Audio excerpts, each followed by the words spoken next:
Live from the world's capital markets, here are the latest financial headlines brought to you by News Factory. Hello and welcome to Thursday's Daily Financial Digest. And here's what's making the headlines in the markets today. The Bitcoin dollar price remained largely unchanged in the last session. The ultimate oscillator is giving a negative signal. The euro gained 0.6% against the dollar in the last session. The MACD is giving a negative signal. The pound-dollar pair rose 0.5% in the last session. The CCI is giving a positive signal. The Aussie-dollar pair gained 0.7% in the last session. The MACD is giving a negative signal. And now let's hear what our chief analyst picked up for us today.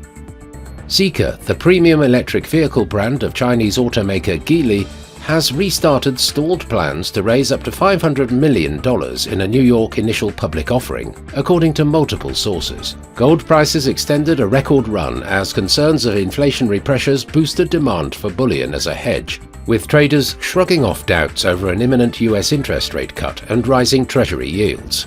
Gold has gained more than 10% so far this year. Ethereum, the biggest blockchain network by transaction volume, posted major growth in the first quarter of 2024, seeing positive signs in most income statement metrics. Ethereum tripled its earnings in Q1 2024 on a quarter-over-quarter basis, reaching $369 million. Those were today's major economic events. And now, moving on to world financial headlines. The US continuing jobless claims will be released at 12:30 GMT. The US initial jobless claims at 12:30 GMT.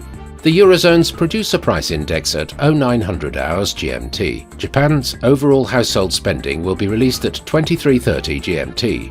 Japan's JP foreign reserves at 23:50 GMT. The UK's 10Y bond auction at 09:30 GMT. We hope that you've enjoyed Thursday's Market Outlook. On behalf of all of us here, we wish you a productive trading day. Be sure to join us tomorrow morning for the latest news and events from the financial markets.